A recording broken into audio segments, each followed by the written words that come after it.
दोस्तों कहते हैं, जब दुश्मनी चरम पर हो तो दोनों पक्ष एक दूसरों को खत्म करने की भरपूर कोशिश करते हैं। और आज यही कुछ हालात ईरान और इजराइल के बीच में है। दोस्तों, इजराइल के प्रधानमंत्री बेंजामिन नेतन्याहू एक बहुत बड़े खतरे का सामना कर रहे हैं। हिजबुल्लाह ने लेबनान से एक बेहद खतरनाक ड्रोन भेजकर नेतन्याहू के घर पर सीधा हमला कर दिए। यह ड्रोन रूस द्वारा हिजबुल्लाह को दिए गए अत्याधुनिक हथियारों का नतीजा। इजराइल, जो पहले ही हमास और हिजबुल्लाह के खिलाफ लड़ाई में जुटा हुआ है, अब और बड़े खतरे में आ गया। लेकिन क्या भारत, जो हमेशा से इजराइल का सच्चा दोस्त और भरोसेमंद साथी रहा है, इस मौके का फायदा उठाकर इजराइल को और घातक हथियार देकर उसकी सुरक्षा को और मजबूत कर सकता है?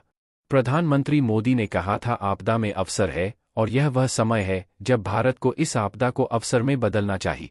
हमारा दोस्त इजराइल आज बड़े संकट में है और हमें अपने दोस्त का साथ देना चाहिए। भारत पहले से ही इजराइल को गोला बारूद सप्लाई कर रहा है, लेकिन अब समय आ गया है कि हम अपने खास वेपन सिस्टम जैसे ब्रह्मोस मिसाइल और अत्याधुनिक डिफेंस टेक्नोलॉजी इजराइल को दे, ताकि दुश्मनों को मुंह तोड़ जवाब मिल सके। लेकिन दोस्तों, वीडियो में आगे जाने से पहले दोस्त नेतन्याहू के लिए वीडियो को लाइक करके चैनल भी सब्सक्राइब अवश्य कर लें, और हाँ, वीडियो को अंत तक जरूर देखें ताकि आपको पूर्ण जानकारी मिल सके।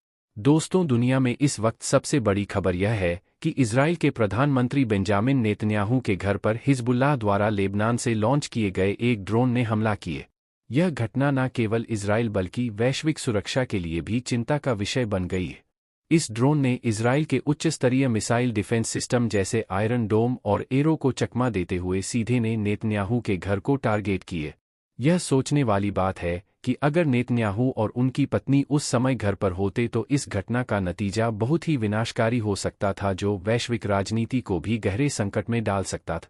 यह हमला इस बात का प्रतीक है कि इजराइल के खिलाफ खतरों का स्तर कितना बढ़ चुका। हिजबुल्लाह ने यह साबित कर दिया है कि उसके पास ऐसी टेक्नोलॉजी और हथियार हैं जो इजराइल की सुरक्षा प्रणाली को चुनौती दे सकते हैं। यह ड्रोन हमला सीधे इजराइल की सुरक्षा तैयारियों पर सवाल खड़ा करता है, खासकर तब जब इजराइल के पास दुनिया के सबसे अत्याधुनिक मिसाइल डिफेंस सिस्टम मौजूद है। पिछले कुछ महीनों में इजराइल पर हो रहे हमलों में तेजी आई है, विशेष रूप से हमास और हिजबुल्लाह जैसे संगठनों की आक्रामकता में वृद्धि देखी गई है। इजराइल के लगातार ऑपरेशन ने हिजबुल्लाह और हमास के कई बड़े नेताओं को मार गिराया है, जिनमें नसरुल्लाह हानिये और सिनवार जैसे प्रमुख नाम शामिल है।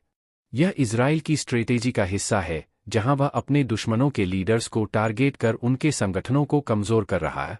लेकिन इसका नतीजा यह हुआ है कि हिजबुल्लाह और हमास इजराइल पर और ज्यादा हमले करने की कोशिश कर रहे हैं। हमास और हिजबुल्लाह जैसे संगठन अपने मनोबल को बढ़ाने के लिए इस तरह के आक्रामक हमलों का सहारा ले रहे हैं। यह हमला इजराइल के लिए गहन खतरे का संकेत है, क्योंकि अब यह स्पष्ट हो चुका है कि उसके दुश्मन उसकी रक्षा प्रणाली को पार कर सकते हैं। इजराइल का हालिया गाजा ऑपरेशन एक मनोवैज्ञानिक और सैन्य युद्ध का हिस्सा है, जहां इजराइल लगातार अपने दुश्मनों को दबाव में रखने की कोशिश कर रहा है। गाजा पट्टी में 42,000 से अधिक लोग मारे जा चुके हैं, और इसका सीधा असर वहां के लोगों के मनोबल पर पड़ा। इजराइल की मनोवैज्ञानिक रणनीति के तहत उसने सिनवा की तस्वीरों वाले परिचय गाजा में गिराए हैं, ताकि वहां के लोगों को यह संदेश जाए कि इजराइल एक एक करके उनके लीडर्स को खत्म कर रहा है। इस तरह के हमलों के बावजूद हिजबुल्लाह जैसे संगठनों का इजराइल पर हमला करना यह दिखाता है कि यह युद्ध केवल सैन्य नहीं है, बल्कि मनोवैज्ञानिक और रणनीतिक भी है। इस पूरे घटनाक्रम में सबसे महत्वपूर्ण सवाल यह है कि हिजबुल्लाह को यह हथियार कहां से मिल रहे हैं। हाल ही की रिपोर्टों में यह बात साफ हुई है कि रूस हिजबुल्लाह को अत्याधुनिक हथियारों की सप्लाई कर रहा है। रूस, जो मध्य पूर्व में अपनी रणनीतिक पकड़ मजबूत करना चाहता है, हिजबुल्लाह को हथियार देकर इजराइल को घेरने की कोशिश कर रहा है। रूस द्वारा दी गई हथियार सप्लाई में अत्याधुनिक ड्रोन मिसाइलें और शोल्डर फाई मिसाइल सिस्टम जैसे हथियार शामिल है। रूस के इस कदम के पीछे कई कारण हो सकते हैं। पहला, रूस का उद्देश्य मध्य पूर्व में पश्चिमी देशों के प्रभाव को कमजोर करना है। दूसरा, रूस अपनी सामरिक शक्ति को दिखाने के लिए हिजबुल्लाह और ईरान जैसे संगठनों का समर्थन कर रहा है, ताकि उसकी वैश्विक राजनीति में एक महत्वपूर्ण भूमिका बनी रहे। यह कोई आश्चर्य की बात नहीं है कि रूस हिजबुल्लाह जैसे संगठनों को समर्थन दे रहा है। रूस और ईरान के बीच कई सालों से अच्छे संबंध रहे हैं, और इन संबंध के तहत रूस ईरान के समर्थकों को हथियार सप्लाई कर रहा है। रूस का हिजबुल्लाह को समर्थन यह दर्शाता है कि रूस इजराइल और उसके पश्चिमी समर्थकों को चुनौती देना चाहता है। रूस का यह कदम केवल इजराइल ही नहीं बल्कि पूरे मध्य पूर्व के लिए चिंता का विषय है। यह मध्य पूर्व में जारी संघर्ष को और बढ़ा सकता है, जिससे इजराइल के खिलाफ हमले और तीव्र हो सकते हैं। अब सवाल यह उठता है कि भारत को इस स्थिति में क्या करना चाहिए। इजराइल और भारत के बीच रक्षा संबंध पहले से ही मजबूत है। भारत इजराइल को गोला बारूद और अन्य रक्षा उपकरण पहले ही सप्लाई कर रहा है, लेकिन मौजूदा स्थिति को देखते हुए भारत को इजराइल को और घातक हथियार देने पर विचार करना चाहिए। भारत और इजराइल की रणनीतिक साझेदारी दशकों से मजबूत रही है। इजराइल से भारत को सुरक्षा टेक्नोलॉजी और रक्षा प्रणालियों में महत्वपूर्ण मदद मिली है। प्रधानमंत्री नरेंद्र मोदी की नीति आपदा में अवसर इस वक्त बहुत ही सटीक बैठती है। भारत को इस मौके का फायदा उठाते हुए इजराइल के साथ अपने रक्षा संबंधों को और मजबूत करना चाहिए। इजराइल को अत्याधुनिक वेपन सिस्टम देने से न केवल भारत की रक्षा कंपनियों को लाभ होगा बल्कि इससे भारत को अरबों डॉलर की रक्षा निर्यात का अवसर मिलेगा। भारत की टेक्नोलॉजी और रिसर्च में हुई प्रगति को देखते हुए यह सही समय है कि भारत इजराइल को आधुनिकतम मिसाइल सिस्टम, ड्रोन टेक्नोलॉजी और साइबर डिफेंस सिस्टम जैसे हथियारों की सप्लाई करे। भारत के पास इजराइल को देने के लिए कई अत्याधुनिक हथियार हैं, जिनमें ब्रह्मोस मिसाइल, आकाश एयर डिफेंस सिस्टम और कई अन्य रक्षा उपकरण शामिल है। इन हथियारों से इजराइल अपनी सुरक्षा और मजबूत कर सकता है और अपने दुश्मनों से निपटने में और सक्षम हो सकता है। इजराइल के साथ बढ़ते रक्षा संबंध भारत को भी वैश्विक रक्षा बाजार में एक प्रमुख खिलाड़ी बना सकते हैं।